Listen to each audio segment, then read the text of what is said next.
आज अनंत चतुर्दशी असल्यामुळे गणपती बाप्पाला हा महानैवेद्य दाखवला होता। गणपती बाप्पा जाताना त्याला त्याच्या आवडीचे तळलेले मोदक, वरण, भात, 5 भाज्या असा सगळा प्रकार केलेला होता। आता गणपती बाप्पा आसनावरून खाली उतरण्याची वेळ आली होती। तर गणपती बाप्पाची मूर्ती खूप जड असल्यामुळे आता बघा तिघे चौघेजण त्यांना घेऊन असं हॉलमध्ये ठेवण्यात येतं। हॉलमध्ये आल्यावर आमच्याकडे जे रीतिरिवाज आहे त्या पूर्ण कराव्या लागतात। दूध सोंडेवरून खाली उतरावं लागतं। कच्चं दूध असतं ते सोंडेवरून खाली उतरवायचं म्हणजे गणपती बाप्पाचं आपल्या घरी पारंपरिक पद्धतीने असं थोडंसं विसर्जन केलं असं होतं। कारण खूप लांब नदी असल्यामुळे नेताना जर काहीतरी गडबड वाटेत थोडंसं लागलं कुठे खरचटलं तर आपल्या मनामध्ये वाटायला नको म्हणून वाईट वाटायला नको म्हणून गणपती बाप्पाला असं आमच्याकडे पद्धत आहे। तर आता गणपती बाप्पाला घेऊन चाललेले आहे। जड असल्यामुळे गाडीतून नेतात।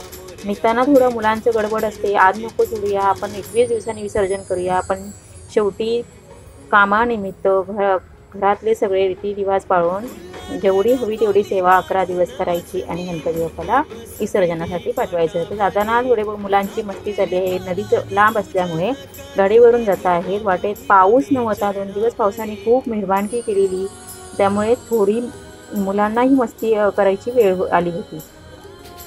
तर आता बघा सगळी मुलं आम्ही पण सगळीजण होतो आणि जाताना खूप मजा करत होते। गणपती बाप्पा मोरया, मंगलमूर्ती मोरया, पुढच्या वर्षी लवकर या, हा सगळा आवाज मुलांनी दणदणून टाकला होता। तर कोणी गुलाल उधळत होते, कोणी कलर फेकत होते आणि मजा मस्ती करत सगळीजण चालली होती। आणि शेवटी त्यांना नदीत जाऊन भिजण्याची पण संधी घ्यायची होती, म्हणून हे सगळं चाललेलं असतं। आणि एकदा सगळीजण अशी 1 वर्षातून एकदा सगळेजण एकमेकांना भेटतो, जरी घरी जवळ असली तरी।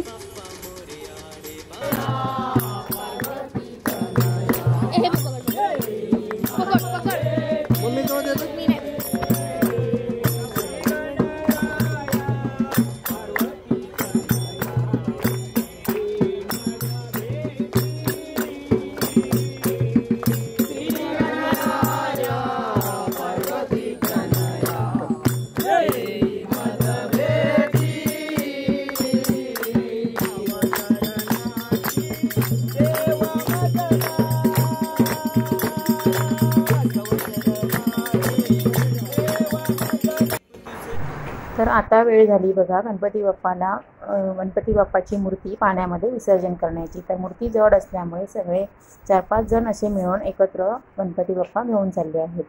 तर पाणी भरपूर आहे, 8-9 गावांचं पाणी एकाच या नदीमध्ये येतं। या नदीचं नाव आहे आमच्या गड नदी।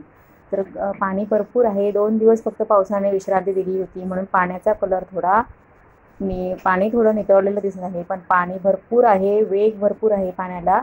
तरी जी गावात राहणारी सराईत मुलं असतात ती नदीमध्ये जातात आणि गणपती विसर्जन करून येतात।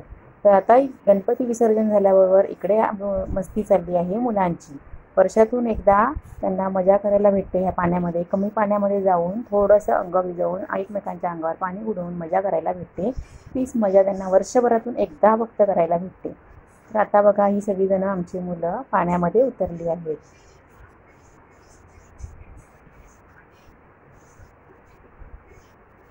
झाली मजा करून, आता चला पटकन बाहेर पडा असं सगळ्यांनी सांगितलं। सगळीजण बाहेर आली, मजा मस्ती केली, गणपती बाप्पाला निरोप दिला आणि आता पुढच्या वर्षी लवकर ये या भावनेने सगळी घरी परतले। तर